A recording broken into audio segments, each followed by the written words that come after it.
వీసీకి ప్రిన్సిపల్కి complaint ఇచ్చినాము, అయినప్పటికీ వాళ్ళు యాక్షన్ తీసుకోవడం లేదు. సో మేము డైరెక్ట్గా ఇలా షీ టీమ్కి అప్రోచ్ అవుతున్నామని వాళ్ళు చెప్పారు. సో అదే ఇష్యూ తీసుకొని మేము ఇక్కడికి రావడం జరిగింది, వీసీతో మాట్లాడడం జరిగింది. ఎందుకంటే ఇది ఒక ఇష్యూ కాదు సార్, ఆల్రెడీ మేము ఇక్కడ లోపల చాలా ఇష్యూస్ ఫేస్ అవుతున్నాం. ఇక్కడ దర్బార్ హాల్ అని చెప్పేసి బ్రిటిష్ రూల్ అప్పటి నుంచి ఉందని చెప్పేసి ఇక్కడ షూటింగ్కి పర్మిషన్స్ ఇస్తున్నారు.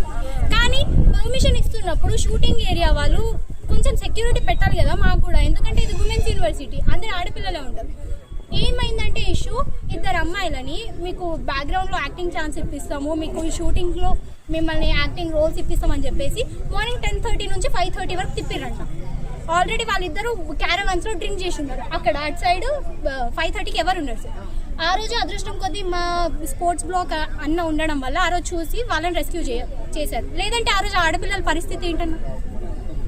సో ఇలాంటివి ఫర్దర్గా జరగకుండా ఓకే మాకు బడ్జెట్ లేదు, మేము ఇన్ఫ్రాస్ట్రక్చర్ కోసం లోపల అన్ని ఫెసిలిటీస్ కోసం మాకు బడ్జెట్ కావాలి, దానికోసం మీరు షూటింగ్ ఇస్తున్నారు ఓకే, బట్ మాకు కూడా సెక్యూరిటీ కావాలి. మేము ఎక్కడి నుంచో విలేజెస్ నుంచి వచ్చి ఇక్కడికి వచ్చింది చదువుకోవడానికి, సో మాకు చదువుతో పాటు సెక్యూరిటీ కూడా కావాలి. అదే మేము వీసీ గారికి ఈరోజు రిప్రజెంట్ చేశాము. అలాగే వినోద్ అనే ఆయన మీద యాక్షన్ తీసుకుంటామని చెప్పారు.